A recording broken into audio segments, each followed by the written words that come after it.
পর্যটকদের জন্য বড় ধরনের সুখবর দিল গালফ কোঅপারেশন কাউন্সিল বা জিসিসি। এখন থেকে একটি ট্যুরিস্ট ভিসাতেই উপসাগরীয় 6টি দেশ বাহরাইন, কুয়েত, ওমান, কাতার, সৌদি আরব এবং সংযুক্ত আরব আমিরাতে অনায়াসে ঘুরে বেড়াতে পারবেন পর্যটকেরা। ওয়ালটন ফ্রিজ কিনে অনেকের মতো আপনিও হয়ে যেতে পারেন মিলেনিয়াল। সেরা পণ্যের সেরা অফার।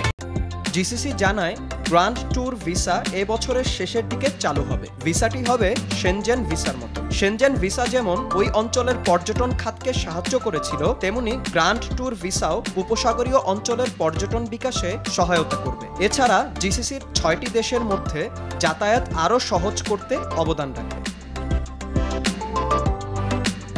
নতুন এই উদ্যোগের মাধ্যমে 2030 সালের মধ্যে মধ্যপ্রাচ্যের এই 6 দেশে পর্যটক সংখ্যা 12 কোটিতে উন্নীত করতে চায় জিসিসি। অ্যারাবিয়ান ট্রাভেল মার্কেটের আওতাভুক্ত নতুন এই ভিসায় এই 6 দেশে 30 দিনের বেশি অবস্থান করা যাবে।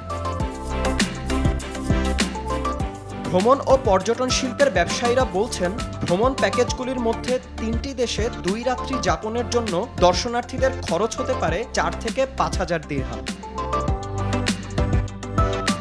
প্রাথমিকভাবে সংযুক্ত আরব আমিরাত এবং সৌদি আরবে এ ধরনের ভ্রমণ প্যাকেজ চালু করা হবে। পরবর্তীতে অন্যান্য দেশেও পাওয়া যাবে প্যাকেজগুলি। অফারের কারণে প্রায় 25% পর্যন্ত সাশ্রয়ী হবে এ দেশগুলোতে ভ্রমণ। বিনয়ামিন, RTV।